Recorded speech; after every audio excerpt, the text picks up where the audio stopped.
Yeah, good evening everyone. Today we are discussing life processes class 10th from my notes. I'm teaching this chapter from my notes. According to this, the first question is, what criteria do we use to decide whether something is alive or not? कोई भी चीज़ जीवित है या नहीं है, ये आप कैसे बता सकते हैं? ये आप बता सकते हैं उसके विजिबल मूवमेंट के द्वारा या इनविजिबल मॉलिकुलर मूवमेंट के द्वारा। जैसे कि हम लोग अलाइव हैं, तो हमें कैसे पता लगता है हम अलाइव हैं? कि हम लोग चल सकते हैं इधर से उधर, तो ये हमारा विजिबल मूवमेंट हो गया। और प्लांट्स के केस में ऐसा नहीं होता है। तो प्लांट्स के केस में बेटा जी आप उसके इनविजिबल मॉलिकुलर मूवमेंट के द्वारा बता सकते हो कि वो अलाइव है या नहीं है। Next we have is why using only visible movement as the defining characteristic of life is not enough. क्यों यहाँ वही सेम ही है जो मैंने पहले आपको बता दिया, क्योंकि प्लांट्स अलाइव होते हैं पर वो चल के नहीं जाते एक जगह से दूसरी जगह तक। This is because certain organism do not show visible movement but they are still alive. जैसे कि प्लांट्स वो विजिबली आपको इधर से उधर जाते नहीं दिखेंगे but they are still alive, growing is still alive. और कई ऐसे एनिमल्स हैं जो ब्रीथ कर सकते हैं बगैर किसी विजिबल मूवमेंट के द्वारा। Next important question from this topic is why virus are not considered to be alive, why there is a contrary about viruses being living things और नॉट। जैसे अभी भी कोरोना वायरस की वजह से 1.5 साल से लगभग पूरी दुनिया ही परेशान है। तो वायरस को आप क्या कहना चाहेंगे, लिविंग या नॉन लिविंग? वायरस किसी भी नॉन लिविंग थिंग्स पे भी रह सकता है, निर्जीव चीज़ पे भी जिंदा रह सकता है। कहने का मतलब है virus are not considered truly alive because they do not show any molecular movement. और ये वायरस अलाइव इसलिए नहीं होते क्योंकि ये कोई मॉलिकुलर मूवमेंट शो नहीं करते हैं जब तक ये अपने होस्ट सेल को इन्फेक्ट करना शुरू नहीं कर देते। जैसे कोरोना के लिए हम होस्ट बन जाते हैं, राइट? ये ध्यान रखना, होस्ट सेल वो सेल है जिसके ऊपर ये लोग रहते हैं। Next we have is why molecular movements needed for life. Molecular movement की क्यों जरूरत है लाइफ के लिए? लिविंग ऑर्गेनिज्म जो हैं वो वेल ऑर्गेनाइज स्ट्रक्चर्स हैं, उनके टिश्यूज़ हैं, टिश्यूज़ में सेल्स हैं, cells have smaller components in them which are made of molecules. Cells में छोटे छोटे ऐसे कंपोनेंट हैं जो मॉलिक्यूल से मिलकर बने हैं। Due to the effect of the environment, environment के इफेक्ट की वजह से ये जो ऑर्गेनाइज स्ट्रक्चर है ये लगातार ब्रेक होता रहता है। तभी जो लिविंग ऑर्गेनिज्म है ये लगातार अपने आप को रिपेयर करते रहते हैं और अपना स्ट्रक्चर मेंटेन करते रहते हैं, ठीक है? For which they must have molecules all the time. अब क्वेश्चन आता है कि लाइफ प्रोसेसेस से आपका क्या मतलब है? एक ऐसा प्रोसेस जो इकट्ठा परफॉर्म करता है maintaining the functions of living organism. Living organism के फंक्शन कैसे कैसे वो काम करते हैं इसके बारे में परफॉर्मेंस देता है, उसी को लाइफ प्रोसेसेस कहते हैं। सोर्स ऑफ एनर्जी क्या है किसी भी ऑर्गेनिज्म का? आपको पता है वो फूड ही है। Which process help to obtain source of energy from outside? Nutrition. Most of the food sources, why most of the food sources are carbon based? क्योंकि अर्थ पे जो लाइफ है वो कार्बन बेस्ड मॉलिक्यूल्स की वजह से ही पॉसिबल है। यूनिफॉर्म सोर्स क्या है एनर्जी का? ATP. Which reaction help to break down the molecules? Answer है oxidizing reducing reactions. Redox reaction भी कहते हैं इसे, केमिस्ट्री में ऑलरेडी हमने पढ़ा है। रेस्पिरेशन क्या है?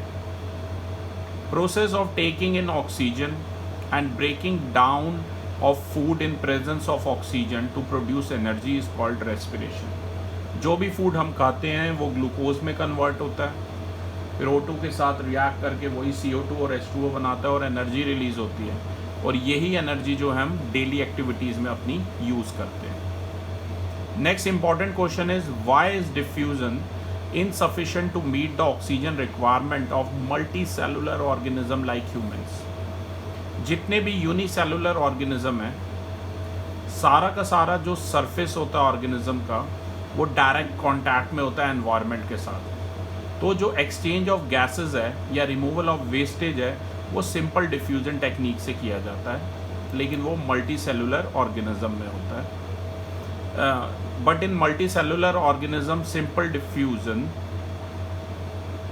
जितने भी सेल्स होते हैं वो डायरेक्ट कांटेक्ट में नहीं होते मल्टी सेलुलर ऑर्गेनिज्म के केस में, with the surrounding do simple diffusion can not meet the requirement और diffusion too slow process. Excretion क्या है?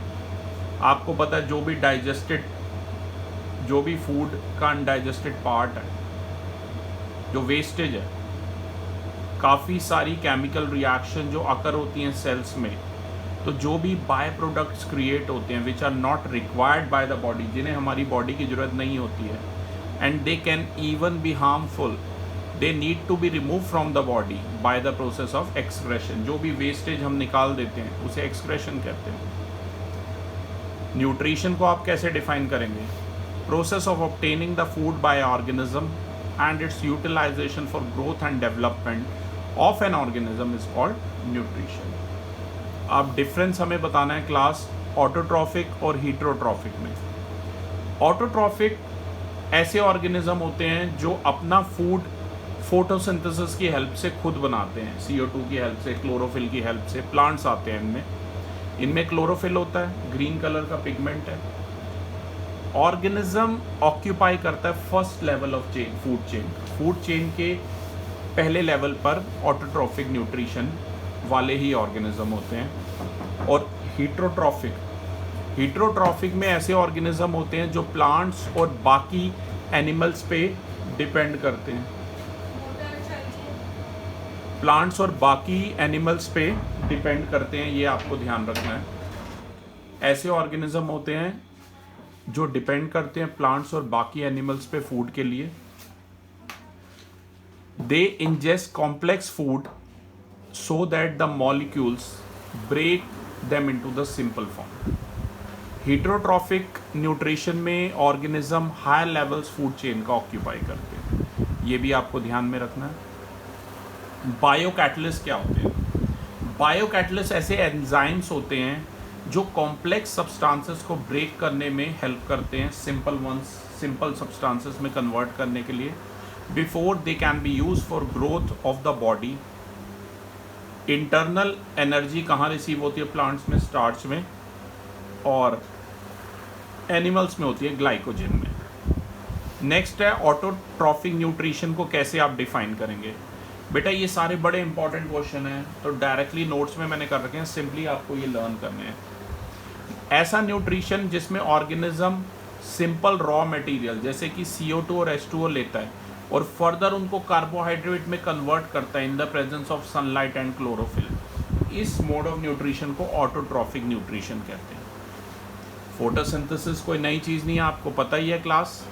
एक ऐसा प्रोसेस जिसमें ग्रीन प्लांट अपना प्रिपेयर करते हैं कार्बोहाइड्रेट को, अपने फूड को, by using CO2 and H2O in presence of sunlight. Reaction भी आपके सामने है, 6 CO2 + 12 H2O in presence of chlorophyll will give you glucose which is C6H12O6 plus 6O2 plus 6H2O। अब बात करते हैं कि कौन कौन से इवेंट्स फोटोसिंथेसिस में आते हैं। सबसे पहले एक लाइट रिएक्शन की बात करेंगे जो लाइट पर डिपेंडेंट है। Absorption of light energy by chlorophyll. Light energy chemical energy में फिर कन्वर्ट होती है, and the splitting of water molecules into hydrogen and oxygen in presence of light। Dark reaction की बात करें, डार्क रिएक्शन वो हैं जो लाइट से इंडिपेंडेंट होती हैं, लाइट का उन पर फर्क नहीं पड़ता। इसमें रिडक्शन ऑफ CO2 आ जाती है इनटू कार्बोहाइड्रेट्स। क्लास अब हम बात करेंगे ऐसे स्टेप्स की फोटोसिंथेसिस के which need not take place one after the other, और इसे हम जस्टिफाई करेंगे एक एग्जांपल से भी। जैसे कि जो डेजर्ट प्लांट्स हैं, ये CO2 लेते हैं रात के समय और प्रिपेयर करते हैं इंटरमीडिएट प्रोडक्ट जो एक्ट करता है एनर्जी के द्वारा और एब्जॉर्ब किया जाता है क्लोरोफिल के द्वारा दिन के टाइम में। अब क्वेश्चन है विच ऑर्गेनल्स हैज़ क्लोरोफिल। क्लोरोप्लास्ट जो है वो क्लोरोफिल कंटेन करता है। Diagram of cross section of leaf वो आप देख सकते हैं, ये बहुत इजी हैं। स्टोमेटा का लोकेशन और फंक्शन, ये बड़ा इंपॉर्टेंट क्वेश्चन है। बहुत छोटे छोटे छेद होते हैं, tiny pores which are present on the surface of leaves, जो लीव्स के सरफेस पे प्रेजेंट होते हैं उन्हें कहते हैं stomata. Massive amount of gaseous exchange place होता है स्टोमेटा के थ्रू। बहुत सारा गैशियस एक्सचेंज किसके थ्रू होता है? लीव्स पर छोटे छोटे से छेद होते हैं, उन्हें स्टोमेटा कहते हैं। और काफ़ी ज़्यादा अमाउंट ऑफ गैशियस एक्सचेंज भी वो स्टोमेटा के थ्रू होता है। Large amount of water also get lost through stomata due to precipitation. Next है ओपनिंग और क्लोजिंग ऑफ स्टोमेटा कैसे रेगुलेट होते हैं। Stomata pore is surrounded by a pair of bean shaped guard cells. Guard cells के द्वारा surrounded होते हैं। जब वाटर फ्लो करता है गार्ड सेल में तो वो स्वेल अप हो जाता है, ये स्वेल करता है और स्टोमेटल पोर्स जो होते हैं जब वाटर बाहर निकलता है गार्ड सेल्स के द्वारा वो श्रिंक हो जाते हैं और स्टोमेटल पोर बंद हो जाता है। कौन सा केमिकल CO2 को एब्जॉर्ब करने में यूज़ होता है? आंसर है पोटेशियम हाइड्रोक्साइड। कौन सा एलिमेंट प्रोटीन को सिंथेसाइज करने में यूज़ होता है? आंसर है नाइट्रोजन। बाकी कौन से रॉ मटेरियल है जो प्लांट्स यूज़ करते हैं for building their body? Nitrogen, phosphorus, iron, magnesium etcetera, ये सॉइल से लिए जाते हैं।